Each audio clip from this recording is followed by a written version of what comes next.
Good afternoon, everyone. I am PC8cast, and this is the first episode of Ambition, a Minuet in Power. This is a visual novel dating sim with RPG elements, as far as I can tell. It just came out August 20th in full 1.0 release, and it's already got an update to that, probably bug patches. It is developed by Joy Manufacturing Company and published by Iceberg Interactive, and I'd like to thank Iceberg Interactive for giving me a free key to check the game out.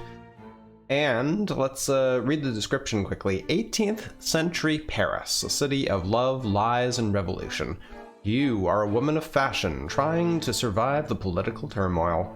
Date a cast of unforgettable characters, amass the wealth and respect you deserve, engage in gossip that can alter the course of history or lead you to the guillotine. And based on my history of playing visual novels, it is almost guaranteed I'm going to lose my head. So, let's get into it. Prologue, Yvette's story. 1789, did that say? The carriage rumbles and bounces along the cobbles as you approach Paris. It's taken over a week to get here, even carrying just yourself and your luggage. These dots mean more story ahead. Click anywhere in the text box to advance. Okay, that's prologue.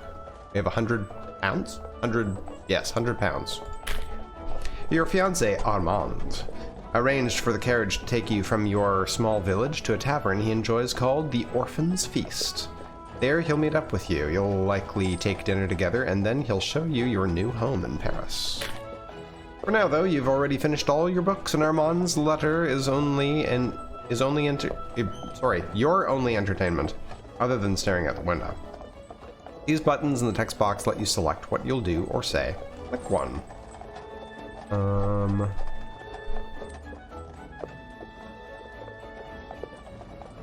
Should we be bitchy? Coachman, let's go. I don't have all day. she's an aristocratic cockney in Paris. Oh god, this is off to a good start. With a grunt of irritation, the coachman flicks at his reins and the carriage surges forward, sending you lurching back into your seat. Serves you right. The city blurs by you as you wind your way towards the Orphan's Feast, a tavern where Armand said he would meet you. As tired and rumpled as you are, you're glad that he arranged to meet you in a place with ample food and wine. When you arrive, the coachman helps you out of the carriage, and you find yourself outside a glowing, friendly-looking tavern. Sign shows a grubby-looking child holding a plate piled high with fresh bread and roasted meats.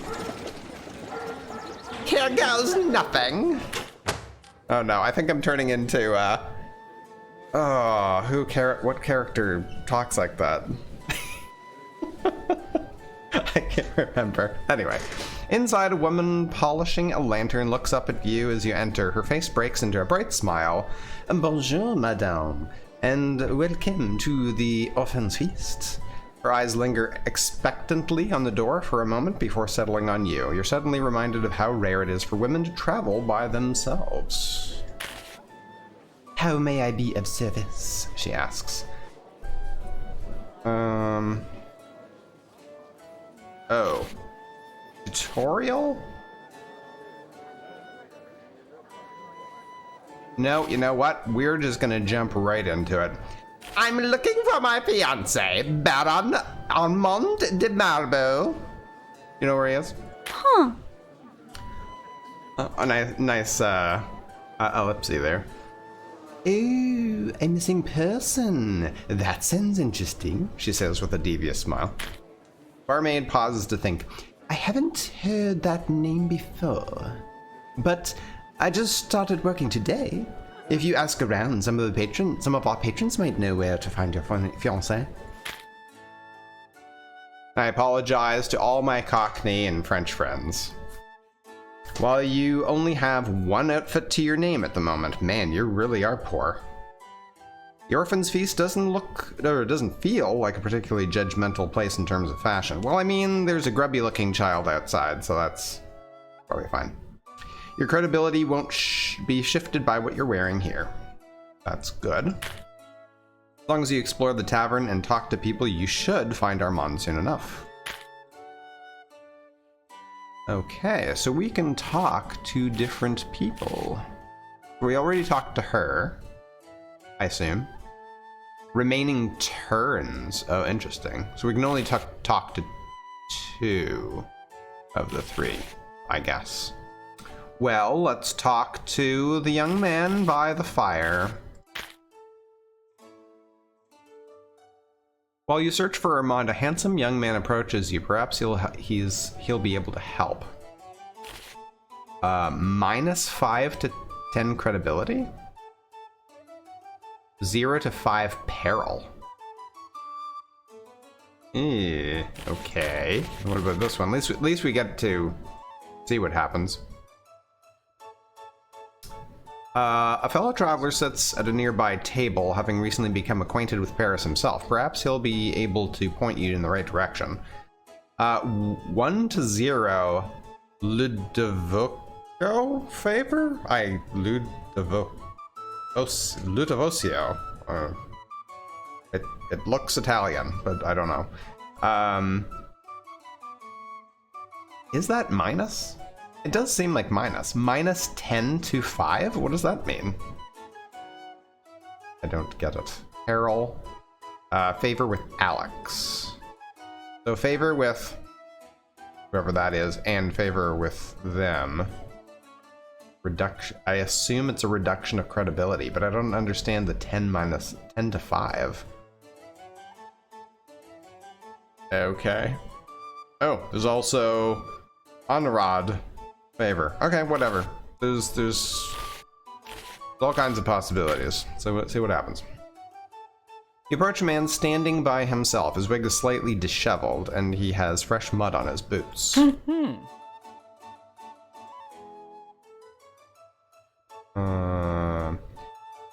Bonjour, madame. You must have just arrived in Paris as well, he says affably. Where do you journey from? I probably shouldn't say every time I'm gonna read a thing.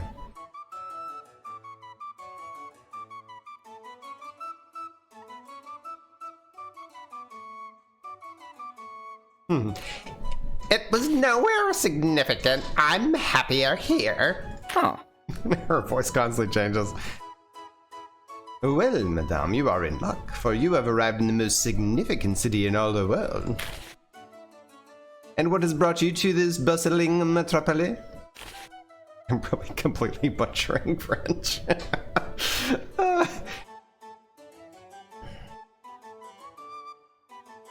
Oh, yeah.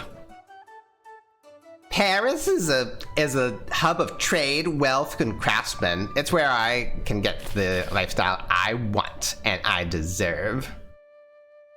Ooh. This is the only place... I think I've totally changed your voice. I think I've changed to more of a valley girl now. This is the only place where I can achieve the success and status that I deserve. Ambition, advancement, and glory. Such things are not easy for a commoner like yourself. However, you are correct. Paris is the place best for those looking to rise in their station. Allow me to suggest that you take some time to speak with members of the army and their supporters.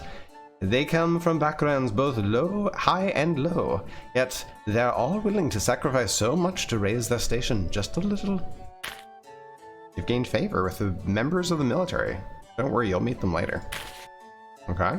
I don't know how I gained favor, because I did not, unless he was in the military. Are you here in the city alone?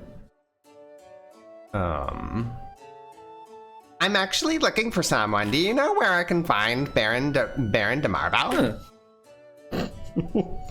I'm sorry I lost the Cockney accent. Baron de Marval. He pauses to think, scratching his chin. Why does that name sound so familiar? His eyes go wide for a moment before settling into an expression of discomfort. Gathering up his things, he starts preparing to leave. Sorry, madame. I simply haven't been here long enough to know enough about him.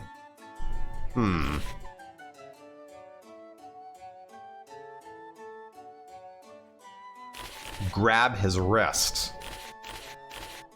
Ooh, what is that? What is this? This choice will increase your peril. Okay. This choice requires an easy credibility challenge. Should we be aggressive? Please, Monsieur. You have to tell me where he is. The traveler startles at your sudden forwardness, and you can feel the weight of eyes in the tavern watching the next moments. Madame, please understand that I cannot say no more. Your fiancé has made a powerful enemy, and if you don't know how he did that, then you might want to reconsider him entirely. You've gained peril. Peril up! You've just gained some peril. While perilous decisions can often get you what you want, if your peril bar fills up when it means something, then it means something unfortunate will happen to you. Be careful how much you take on. Without another word, he pulls free of your grasp, drains his wine glass, and leaves. While you may have learned something, you feel like you still have more questions than answers. You should be able to clear all of this up when you find Armand. Truly. Oh. Okay, so the young guy is gone, and the barmaid is gone. Now we got these people? A countrywoman. Now that you are more acclimated to the guests and travelers of the Orphan's Feast, you should be able to find someone that can lead you to Armand. Well, I think we only have the one thing to do, right? After hours of questioning and searching, it's late in the evening, and you've still yet to find Armand. You're not sure why, but you feel exhausted. Maybe because you've been searching for hours? Who knew talking to people was such hard work? Now that you're warmed up, this may be your chance to finally find out where Armand is. You approach a woman who you'd spotted glancing your way earlier.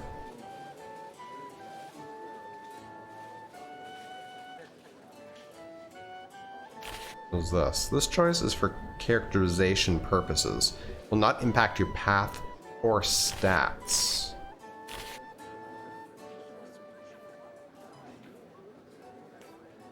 My name is Ipet, and I'm looking for someone. Can you help me?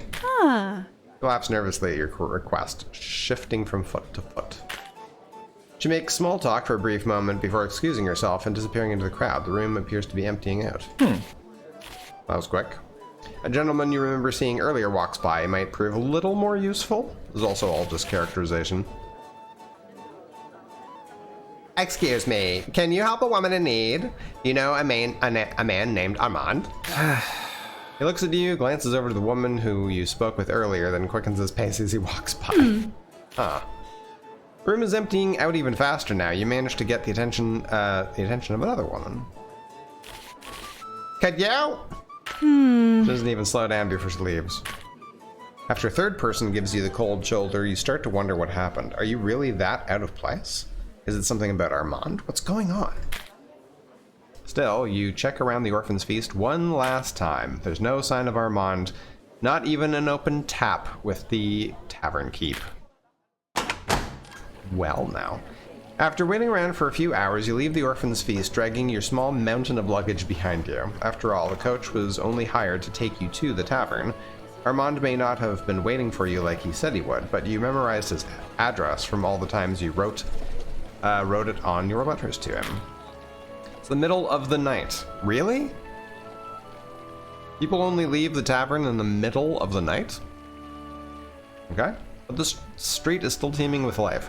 The light from the windows and the street lamps sparkle like the stars. You're tired and your feet hurt, but still, you can't help but smile.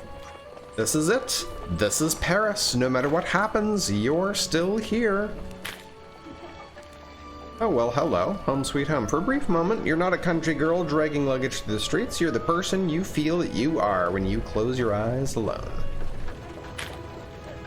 You're overseeing Grand Salon Surrounded by poets, musicians, scientists, philosophers, and artists, you're elegant, sophisticated, respected.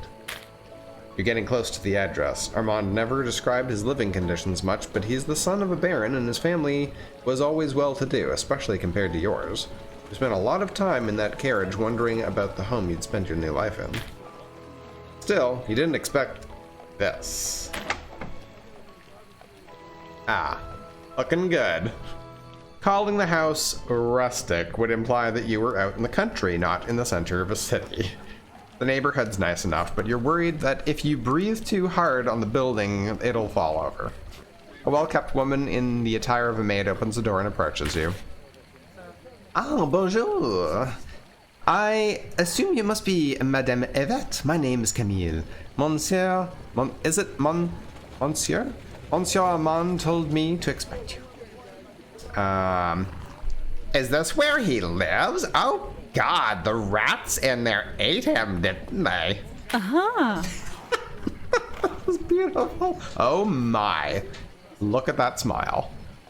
Impossible, madame. I've taken care of all the rats myself. Camille replies, emphasizing her point with a playful stomp of her foot. Eyeing her worn shoes, you have a feeling the rats didn't go quietly. Thank you, Camille. Do you think Armand's alright? I'm sure he's fine, madame. Camille replies with a tone of voice that doesn't fill you with confidence. I'm sorry to tell you this, but I haven't seen Monsieur Armand in days. I was hoping he was with you. Glancing around, Camille seems to notice your mountain of luggage for the first time. I don't know what that word is. Mon Dieu, madame. Did you carry all this all yourself? You must be exhausted. She's not wrong. You're not certain how you're still upright and awake right now. I've already made up your bed, madame. Please go inside and let me take care of this. Oh, this is cute. Considering the outside is so rough.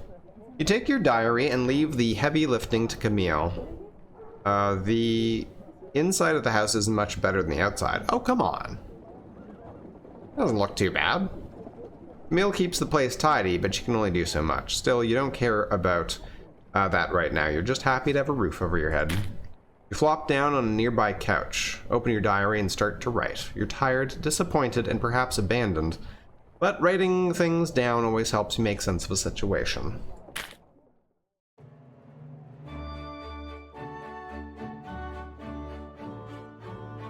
Hey. The Orphan's Feast, hosted by Viscount Gaspard Conradin. Novelty lost. Zero novelty. This is after party reports. We got one favor with Alex and somehow got 5 peril. That's unfortunate. 21st of Mars. Early the next morning, Camille approaches you, occasionally wringing her apron with her hands. She's obviously nervous. Madame, there's something you should know. Taking a deep breath, she continues. You're expected to attend a party the day after tomorrow. Held by one Viscountess Marcel Defoe. I mean, Armand replied to the invitation, but you were to be his date. What? Why didn't you tell me sooner? Camille looks nervously at the ground for a second, wringing her apron in her hands again. Well, after I told you about Monsieur Armand's absence, you seemed upset. I felt like the last thing I should do was give you an obligation right after bad news. Fortunately, the bad news was yesterday. That reminds me, Camille exclaims. If you're going to a party, you should always make sure you're dressed appropriately. Fashion moves quickly here that people retire outfits before they're even worn out. I was expecting them to say that they retire outfits before they've even been worn. That would be more appropriate. At this proclamation, you can't help but notice that Camille's uniform has been repaired many, many times. Well, she is a maid, not high society. Camille continues. Monsieur... or something. Monsieur Armand was always going through clothes so quickly. He said that every outfit had a certain amount of novelty. Every time you wore them to a party, the novelty would go down a bit. Ah, that's what novelty is. Okay. In fact, even a little thing like wearing the same thing twice in a row could run the novelty out faster. Can you imagine? Fortunately, he knew the most delightful clothier on Rue de Saint-Denis. Yes. She runs a shop called Le Petit Muggle. The small muggle? I'll draw you some directions. Immediately, she starts sketching some directions, mostly just simple renderings of local landmarks.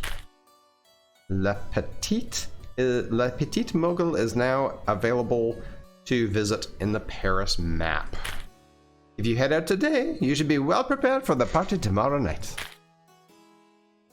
Great. Oh, you've gained a level of exhaustion by attending a party. What do you mean I have? We haven't been there yet. Okay. Any levels of exhaustion that you have at the start of a party or rendezvous will give you a penalty to your credibility. Worry not, for you'll discover ways to reduce your exhaustion soon. How about sleep? Did that just... Oh, it's just flicking. Okay. Party. Okay, so this is the party coming up. Okay, so we can look at our wardrobe. Sort by crown, provincial outfit. Okay. Ooh, I'm hot. Novelty, revolution, military. Can't pronounce that. I can't remember how to pronounce that. Or something or other. Borgesial. Church and crown. So we have different. Okay. So like this doesn't affect anything. I assume other outfits will have some effect on these different ones. Journal. Notables. Nothing notable. Politics. Faction power, 1 out of 5. The crown, major. The nobility of the Second Estate have ruled France for centuries. The current king, Louis the XVI, came to power amidst a financial crisis which has only gotten worse. The nobility's lavish lifestyles and costly wars abroad are funded by taxes levied on the lower and middle classes, while they pay nothing. Revolution, current faction power is nothing. I guess this is how strong they are, or probably how strong our relationship is with them. Yes, I would imagine.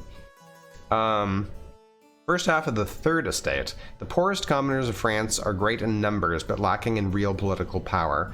Originally a fringe movement, anti-monarchy nationalists have only grown in number.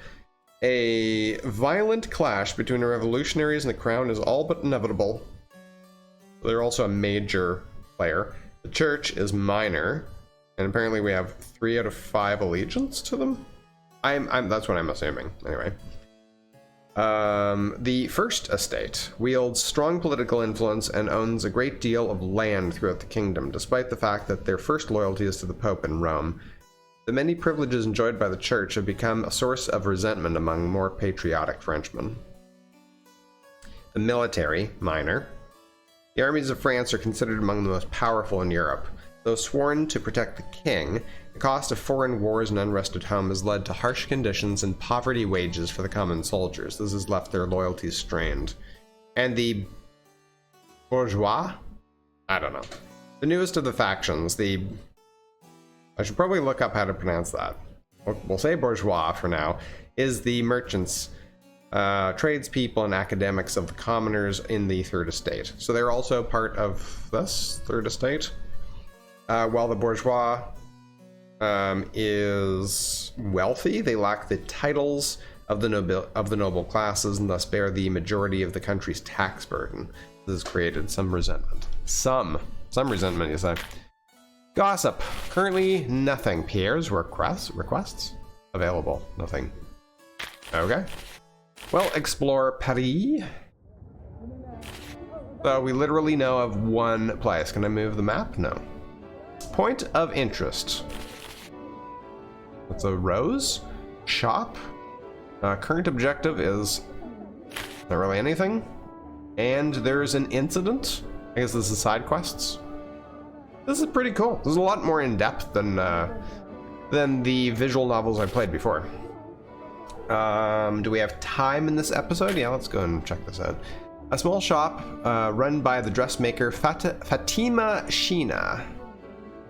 Spend your day here to buy and sell wardrobe items. I mean, that's the only thing we can do. The long walk to Rue de Faubourg Saint-Honore. But the trek to the narrow street is worth it. Every block hums with vibrant energy, bustling with life. Porters and social climbers wind their way through the streets, festooned with brightly colored parcels. Paris may be a city swimming in fashion and finery, but this is the source. This street is home to all the major fashion houses in the country. Wow. And to Rose Barton. Rose Barton. Personal dressmaker to the queen herself. Now you're here. Back home, they sigh and dream of places like this, then quietly go back to their little lives.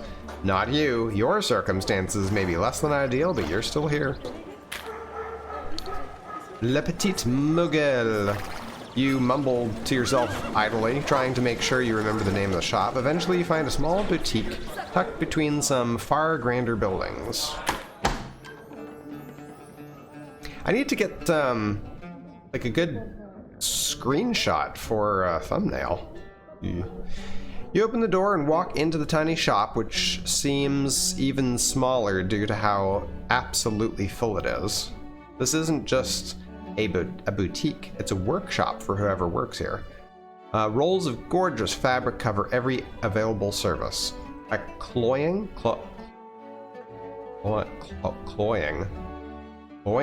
smoke hangs in the air. The scent is pleasant but wholly unfamiliar.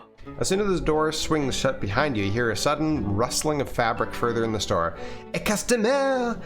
Hamdullah! Hamdullah? Hamdullah! A surprisingly young voice calls out. I guess she is Fatima. I should probably give her some sort of Arabic accent? I don't know a good Arabic. Yep. Is definitely Arabic. I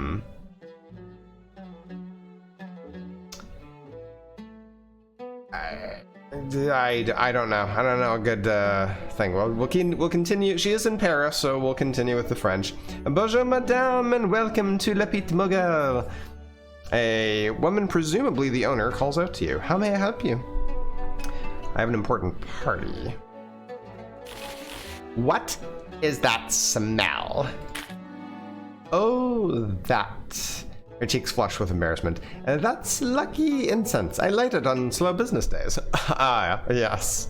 Lucky incense. Her next words are quite a mumble. My mother gave it to me. How may I help you? I have a very important party soon, and I need to look absolutely amazing. Mm-hmm. Her eyes light up. Madame, you've come to the right place. Perfect. Okay. Robe.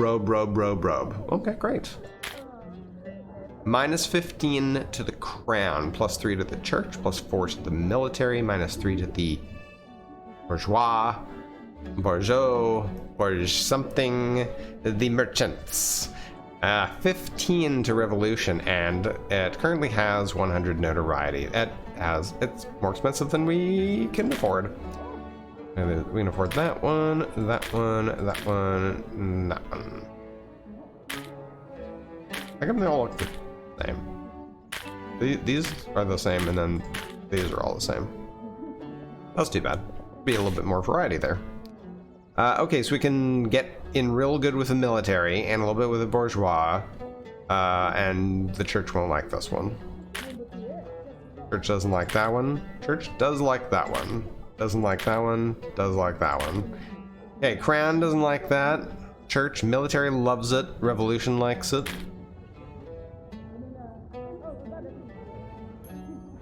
Let's go with that one. We're gonna improve our relationship with these. Of course, we have no idea who's gonna be there. Can I sell the provincial outfit? I can sell it for 75? Oh, and it's plus 19 to the military. Okay, so this does actually benefit some people. Well, since we have one that's strong towards the military, maybe we should go for... they're all kind of good for the military. Okay, whatever. Purchase that. Confirm. Yep. You've just spent some of your money. Liveries are used to buy outfits, pay servants, and more. Try to make sure you always have some on hand. Okay. I guess that's it. The 22nd. Just going day by day here. All right. Can I pause and save at any time? Probably. Okay, we'll wrap this episode up here. Thanks very much for joining me. We'll see you in the next episode. Take care.